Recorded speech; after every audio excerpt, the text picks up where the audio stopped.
राधे राधे। प्रिय दर्शकों, पुनः स्वागत है हमारे चैनल एस्ट्रो रमाकांत तिवारी में। दोस्तों, आज मैं बात करने वाला हूं कन्या राशि वालों के लिए 2026 का शुरू का महीना, जनवरी का महीना आप लोगों के लिए कैसा रहने वाला है। प्रेम प्रसंग आपका कैसा रहने वाला है। जो लोग विवाह करने की सोच रहे हैं, जनवरी के महीने में आपका विवाह का योग बन रहा है अथवा नहीं बन रहा है। स्वास्थ्य आपका कैसा रहने वाला है। नौकरी के योग आपके कैसे बन रहे हैं।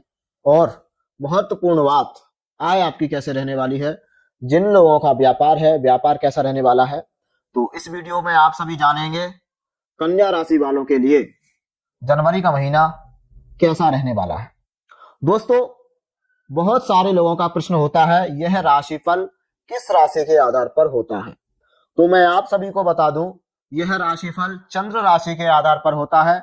जन्म कुंडली में चंद्रमा आपका जिस राशि में बैठा हुआ है वही आपकी चंद्र राशि मानी जाएगी और यह राशिफल चंद्र राशि के आधार पर होता है।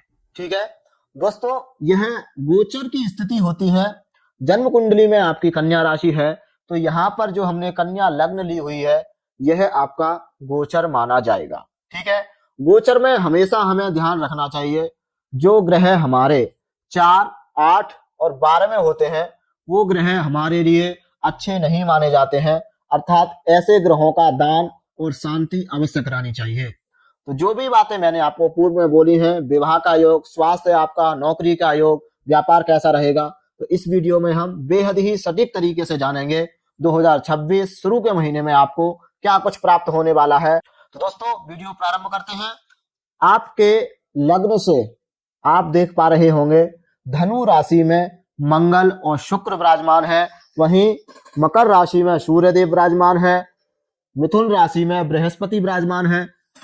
मिथुन राशि में बृहस्पति 5 दिसंबर को पुनः वक्री हुए हैं और यह 11 मार्च तक मिथुन राशि में रहेंगे।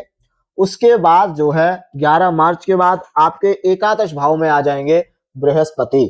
ठीक है, वहीं शुक्र राशि परिवर्तन करेंगे 10 जनवरी को, मंगल राशि परिवर्तन करेंगे 15 जनवरी को, वहीं सूर्यदेव मकर राशि में रहने वाले हैं 19 जनवरी तक। ठीक है, ये आपने समझ लिया होगा कौन सा ग्रह किस तारीख को राशि परिवर्तन कर रहा है। दोस्तों, सबसे पहले मैं बात करूंगा बृहस्पति के बारे में।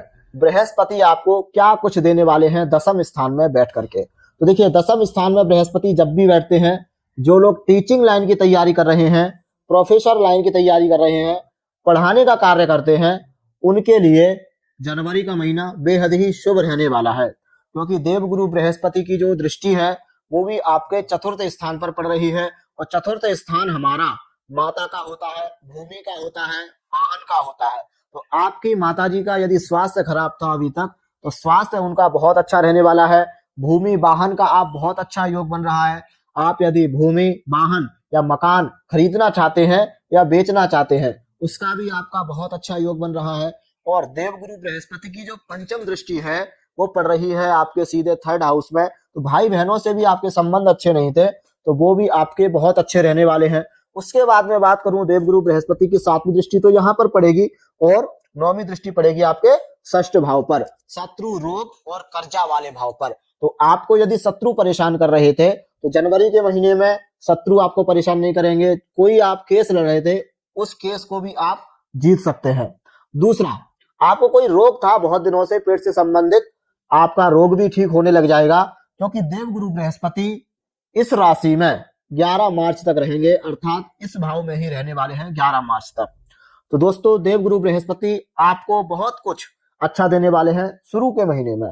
अब हम बात करें दोस्तों मंगल देव की, तो मंगल देव जो है 15 जनवरी को मकर राशि में आएंगे। ठीक है, और शुक्र 10 जनवरी को आएंगे। तो शुक्र जब 10 जनवरी को आएंगे आपके पंचम स्थान में, तो कहीं ना कहीं जो है आपका प्रेम संबंध बहुत अच्छा करेंगे, क्योंकि जब भी शुक्रदेव पंचम स्थान में आते हैं, पंचम स्थान से उनकी जो 7वीं दृष्टि पड़ती है वो पड़ती है एकादश भाव पर।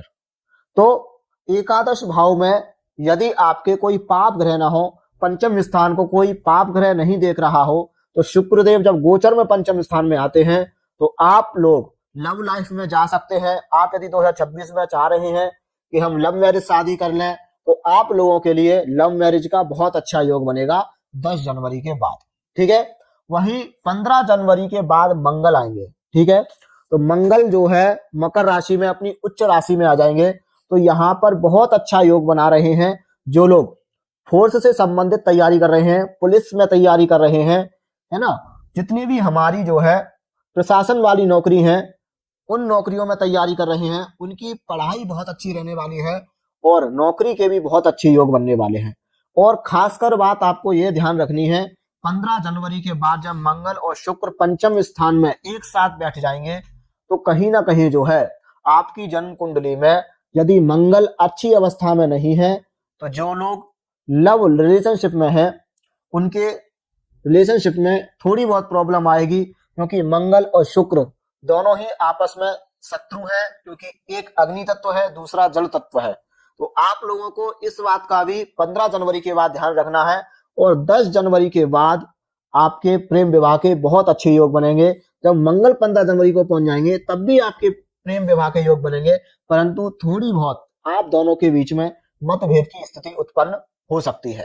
तो दोस्तों, जब मंगल 15 जनवरी के बाद आपके पंचम स्थान में आएंगे तो इनकी जो चौथी दृष्टि है अष्टम स्थान पर पड़ेगी। तो जब भी मंगल अष्टम स्थान को देखते हैं तो कहीं ना कहीं जो है चोटें वगैरह ज्यादा लगाते हैं, एक्सीडेंट की संभावना अधिक बना देते हैं। इसलिए 15 जनवरी के बाद आप लोगों को वाहन का बहुत अच्छे तरीके से ध्यान रखना है, अच्छे से चलाना है, सावधानी को ध्यान में रख करके वाहन चलाएं, आपके लिए बेहद ही शुभ रहने वाला है। दूसरा, जब मंगल अपनी 7वीं दृष्टि से एकादश भाव को देखेंगे तो कहीं ना कहीं जो है मंगल उच्च राशि से होकर के देखेंगे तो जो लोग व्यापार करते हैं उन लोगों के व्यापार में आय में बढ़ोतरी हो सकती है। जो लोग प्रशासनिक कार्यों से संबंधित नौकरी में है उनकी भी आय बढ़ सकती है, नौकरी में सैलरी बढ़ सकती है। दूसरा, जब मंगल 8वीं दृष्टि से आपके द्वादश भाव को देख रहे हैं तो कहीं ना कहीं जो है आप लोगों को थोड़ा सा अपने हाथ पर ध्यान रखना है, खर्चे कम करने हैं, क्योंकि मंगल ग्रह जब भी द्वादश को देखता है तो खर्चे भी अधिक कराता है। इसलिए आप लोगों को अपने खर्चों पर नियंत्रण रखना है। और यही सारी चीजें हैं जो कि जनवरी के महीने में आप लोगों के साथ में घट सकती हैं।